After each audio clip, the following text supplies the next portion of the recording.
ഏവർക്കും നമസ്കാരം. നമ്മളിന്ന് പ്ലസ് ടു സൈഡ് മാത്സിന്റെ വളരെ ഇമ്പോർട്ടന്റ് ക്വസ്റ്റൻ ആണ്. പക്ഷെ കുട്ടികൾക്ക് അതൊന്നും ഏതൊക്കെയാണ് ഇമ്പോർട്ടന്റ് എന്നുള്ളത് അറിയില്ല. നമ്മുടെ ക്ലാസ് ഉണ്ട്, നിങ്ങൾക്ക് ജോയിൻ ചെയ്യാം. വളരെ എളുപ്പത്തിൽ നമുക്ക് ജയിക്കുകയും അല്ലെങ്കിൽ ഡബിൾ പാസിന് അടുത്തുള്ള രീതിയിലുള്ള മാർക്ക് കിട്ടുന്ന ഉറപ്പുള്ള ക്വസ്റ്റൻസുകളും അതിന്റെ നോട്ട്സും തരുന്ന ക്ലാസ് ആണ്. ജോയിൻ ചെയ്യാൻ തന്നുള്ള നമ്പർ നിങ്ങൾക്ക് കോൺടാക്ട് ചെയ്യാം. സ്റ്റാർട്ട് ചെയ്യാം. Equation of straight line. ഇതൊരു സ്ട്രെയിറ്റ് ലൈനിന്റെ ഇക്വേഷൻ ആണ്. ഇതിനെ വിളിക്കുന്ന പേരാണ് കാർട്ടീഷ്യൻ ഇക്വേഷൻ. IJK ഇല്ല. നമ്മൾ അതിന്റെ വെക്ടർ ഫോമിനെ കണ്ടുപിടിക്കണം. മീൻസ് വെക്ടർ ഇക്വേഷൻ കണ്ടുപിടിക്കണം. ഈ സ്ട്രെയിറ്റ് ലൈനിന്റെ വെക്ടർ ഇക്വേഷൻ കണ്ടുപിടിക്കണം എന്ന് പറഞ്ഞാൽ IJK ഉള്ളത്. ഓക്കെ, അപ്പോൾ നമുക്ക് ആദ്യം ചെയ്യേണ്ടത് ആ വെക്ടർ ഫോമിങ്ങിനാണ്. R = A + λb എന്നാണ്. അപ്പൊ നമ്മൾക്ക് അറിയേണ്ടത് ഈ എയും ബിയും അത് ഇവിടെ ഉണ്ട്. അതിനെ കൊണ്ട് നിന്ന് എഴുതിയാൽ മതി. ഇങ്ങനെ കുറെ ചോദ്യങ്ങൾ നമുക്ക് എളുപ്പം കിട്ടുന്നുണ്ട്.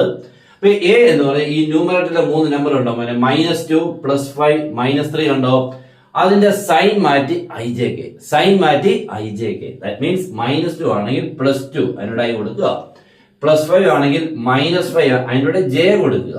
ഇത് -3 അതിന്റെ സൈൻ മാറ്റി +3K കൊടുക്കുക. മീൻസ് സൈൻ മാറ്റി IJK കൊടുക്കുക. നെക്സ്റ്റ് ലാംഡ ഇൻറ്റു ഈ ബി എന്ന് പറയുന്നത് ഡിനോട്ട് കിടക്കുന്ന 3 നമ്പർ ഉണ്ടോ, അതിന് അതേപടി IJK, അതേപടി സൈൻ ഒന്നും മാറ്റണ്ട. 3I + 4J - 7K. അത്രയേ ഉള്ളൂ. അപ്പോൾ ഗുഡ് ബൈ.